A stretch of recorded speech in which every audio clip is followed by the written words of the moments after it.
नमस्कार मित्रों, student solution classes में आपका स्वागत है। इससे पहले हमने पाठ तृतीय किया था, जिसके अंदर हमने राष्ट्रीय के बारे में चर्चा की थी और उस पाठ के मैंने प्रश्न उत्तर और उसकी व्याख्या मैंने आपको करवाई थी। आज हम पाठ शुरू करने जा रहे हैं चतुर्थ पाठ। ये जो पाठ है, इस पाठ का नाम है जृंभस्व सिंह दंतास्ते गणयिष्ये। ये एक पंक्ति है जो विज्ञान शाकुंतलम से ली गई है। इस पंक्ति का अर्थ है जृंभस्व सिंह, अर्थात हे शेर के बच्चे।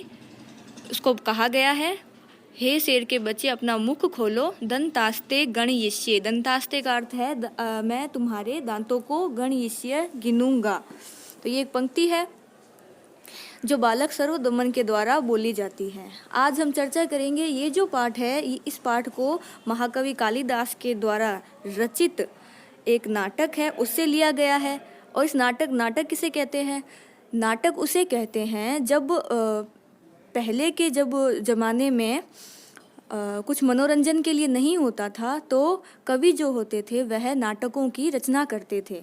जैसे अभी के ज़माने में पिक्चर्स जो होती हैं या फिर हम जिसे मूवीज़ कहते हैं, वैसे ही पीछे जो ज़माने होते थे उनके अंदर इन नाटकों के द्वारा मनोरंजन किया जाता था।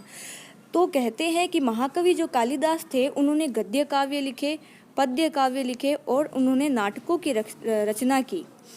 इसके अंदर नायक होता था, नायिका होती थी और बाकी के अन्य पात्र होते थे जो संस्कृत के अंदर ही सारे डायलॉग और बोलते थे। उसको नाटक कहते थे। अब महाकवि कालिदास कौन? महाकवि कालिदास जो थे वो संस्कृत साहित्य के प्रकांड पंडित थे, जिन्होंने कई कविताएं लिखी, कई गद्य और महाकाव्य लिखे थे।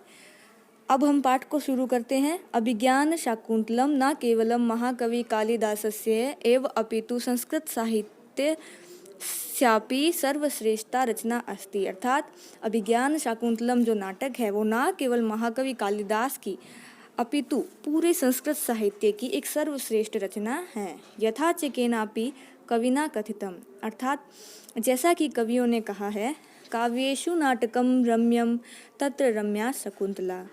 इसका अर्थ है काव्येषु नाटकम रम्यम, अर्थात काव्यों में नाटक सबसे रमणीय है, तत्र रम्या शकुंतला, और उसमें भी शकुंतला अर्थात अभिज्ञान शाकुंतलम अति उत्तम है। अब आगे, प्रस्तुत नाट्यांशः शाकुंतलस्य सप्तम अंकात् उद्धृत संपादितांश अस्ति। कह रहा है कि प्रस्तुत नाट्यांश जो है वो शाकुंतलस्य अर्थात अभिज्ञान शाकुंतलम का सप्तम अंक से उद्धृत अर्थात लिया हुआ संपादित और संपादित अंश है। दानवे सह कृते युद्धे इंद्रस्य, दानवों के साथ युद्ध करते समय इंद्र विजयांतरम इंद्रपुरी अमरावती, अर्थात विजय होने के पश्चात इंद्रपुरी अमरावती से प्रत्यागच्छन लौटते हुए राजा दुष्यंत मार्ग में महर्षि मारीचस्य अर्थात महर्षि मारीच के आश्रम में विश्रामम करोति, आश्रम में विश्राम करने के लिए ठहरता है। तत्र बालकस्य सर्वदमनस्य, वहाँ बालक सर्वदमन सिंह शिशु क्रीड़ाम व्यवहार चंचलताम च दृष्ट्वा, सर्वदमन का सिंह शेर के बच्चे के साथ खेलना और उसकी व्यवहार चंचलता को दृष्ट्वा तस्य देख कर उसके मनसी बालकम अर्थात मन में बालकम प्रति स्वाभाविकम आकर्षणम उत्पन्नम भवति, अर्थात बालक के प्रति स्वाभाविक ही आकर्षण उत्पन्न हो जाता है। शनेह शनेह अर्थात धीरे धीरे, वार्तालाप प्रसंगेन अर्थात वार्तालाप के प्रसंग से, तस्य विश्वासः भवति उसको विश्वास हो जाता है, यत सर्वदमनः तस्य पुत्र एव, यह जो सर्वदमन है ये उसी का पुत्र है। इत्थम कविना अस्मिन् दृश्ये, इसमें इत्थम अर्थात इसमें, कविना अस्मिन् दृश्ये कवि ने इस दृश्य में, बालकस्य चापल्यम अर्थात बालक की चंचलता, दुष्यंतस्य च वात्सल्यम और दुष्यंत के वात्सल्य को अतीव मनमोहकतया वर्णितम अस्ति, अतीव मनमोहक रूप से वर्णित किया है। तो ये हमने देखा कि ये जो नाटक है या अर्थात हमने जो ये जो पंक्तियां हैं या फिर ये जो पाठ है वो एक महाकवि कालिदास के द्वारा रचित बहुत बड़े नाटक से लिया गया और ये जो है सप्तम अंक से उद्धृत है। इसका मतलब क्या है कि नाटकों में अंक होते थे, प्रथम द्वितीय तृतीय चतुर्थ ऐसे अंक होते थे। अब अभिज्ञान शाकुंतलम के ये सप्तमें जो सातवां जो अंक है उससे लिया गया है। इसमें क्या होता है, राजा जो है उसके द्वारा कहे गए वचन और उसके अंदर दो तपस्विनियाँ जो होती हैं उनके द्वारा, तपस्विनियाँ जो होती हैं वो राजा की जो पत्नी होती है उसकी सहेलियाँ होती है, और जो सर्वदमन है वो राजा का ही बेटा होता है।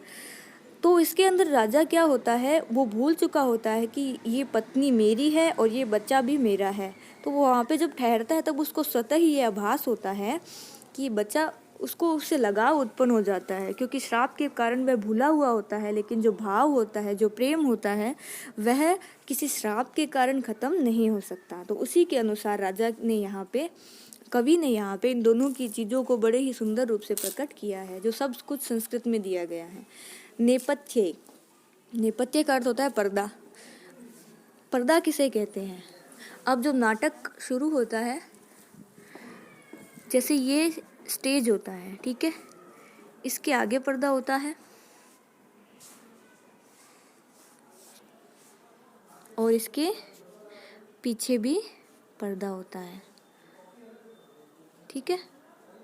ये आगे पर्दा हो गया और ये पीछे पर्दा, और ये होता है स्टेज। दो पर्दे होते हैं यहाँ पे। ये जो पर्दा उठता है, जब ये पर्दा ऊपर उठता है तब यहाँ पे जो दर्शक होते हैं, ये दर्शकों के लिए होता है ये जो पर्दा है, और ये जो पर्दा होता है वो इसके पीछे जो पात्र होते हैं, नाटक को रचने वाले, उसको करने वाले, वो उसके पीछे जाकर अपने वस्त्रों को और चेंज करके वापस आते हैं, ठीक है। तो ये दो पर्दे होते हैं। अब ये जो पर्दा है इसके पीछे से आवाज़ आती है, ठीक है। ये पर्दा इस काम आता है कि इसके पीछे पात्र अपने ड्रेस अप कर सकते हैं, ड्रेस को बदल सकते हैं, ये काम आता है। दूसरा ये काम आता है, कोई भी ध्वनि देनी जो होती है, या कोई भी श्लोक या फिर कोई भी ऐसी उक्ति बोलनी होती है जो सबके लिए हितकारी हो, वो इसके पीछे से बोली जाती है। कोई आवाज़ निकाली जाती है तो वो इस पर्दे के पीछे से निकाली जाती है, ठीक है। तो ये पर्दा इस काम आता है। तो इसी पर्दे के पीछे से बोलता है, माँ खलु चापलम कुरुम, अर्थात चंचलता मत करो, कथम गत एवात्मनः प्रकृतिम, ठीक है। ये आवाज़ आती है कि चंचलता मत करो, क्या वही अपने स्वभाव को प्राप्त हो गया है। राजा, जो राजा होता है वो बोलता है, कर्ण दत्वा, अर्थात कान दे करके, अभूमि इयम अविनीयस्य, अर्थात इस भूमि पर अविनम्रता। उसके कहने का मतलब है कि ये जो भूमि है, ये महर्षि का जो आश्रम है, यहाँ पे कोई तो ऐसे चंचलता नहीं कर सकता। यहाँ शांत प्रिय जगह है, तो यहाँ पे चंचलता कौन कर रहा है, विनम्रता कौन कर रहा है। कौन नु खलवेशः निषिध्यते, अर्थात किसको यहाँ पर मना किया जा रहा है। शब्दानुसारेण अवलोक्य, जहाँ से शब्द आ रहे थे वहाँ की ओर देखते हुए, सविस्मयम, अर्थात बहुत ही ज़्यादा आश्चर्य से देखते हुए, अये को नु खलु अयम, कह रहा है कि अरे, अये अर्थात कि अरे, इस असाधारण शक्ति संपन्न अनुबध्यमानः तपस्विनीभ्याम अबाल सत्वो बालः, अर्थात इस असाधारण शक्ति संपन्न बालक को दोनों तपस्विनियों द्वारा क्यों रोका जा रहा है। फिर एक श्लोक है, जो शकुंतला के जो श्लोक है उसको आप अच्छे से पढ़ें, अच्छे से याद करें, और मैं तो चाहती हूँ कि आप पेपर में भी नहीं मुझसे श्लोक लिखें, क्योंकि ये श्लोक बड़े ही सुंदर और अच्छे माने जाते हैं, ठीक है। तो श्लोक पढ़िए पहले। अर्धपीत स्तनम मातुरामृद क्लिष्ट केसरम प्रक्रीडितुम सिंह शिशुम बलात्कारेण कृषति। एक बार फिर से पढ़िए। अर्धपीत स्तनम मातुरामृद क्लिष्ट केसरम प्रक्रीडितुम सिंह शिशुम बलात्कारेण कृषति, अर्थात क्या कह रहा है ये। अर्धपीत स्तनम अर्थात अर्ध अर्थात आधा, पीत पिया है, स्तनम अर्थात दूध को, माता के, आमृद क्लिष्ट केसरम अर्थात बिखरे हुए बालों वाला, प्रक्रीडितुम खेलने के लिए, सिंह शिशु शेर का बच्चा, या शावक, बलात्कारेण अर्थात होता है जबरदस्ती से या बलपूर्वक, कृषति अर्थात खींच रहा है। तो क्या कह रहा है कि अब जिसने अपनी माता के दूध को आधा ही पिया है तथा खींचने से जिसके बाल बिखरे हुए हैं, ऐसे शेर के बालक को खिलाने के लिए वह बलपूर्वक खींच रहा है वह बच्चा। तत्प्रविशति, तभी प्रवेश करते हैं, यथा निर्दिष्ट कर्मा तपस्विनी भ्याम सह बाल, तत्पश्चात कार्य में लगा हुआ बालक दो तपस्विनियों के साथ प्रवेश करता है। अब जो बालक है वो बालक कहता है जम्भवस्य सिंह दंतास्ते गणेशे, अर्थात अपने मुख को खोलो, मैं तुम्हारे दांतों को गिनूंगा। ठीक है।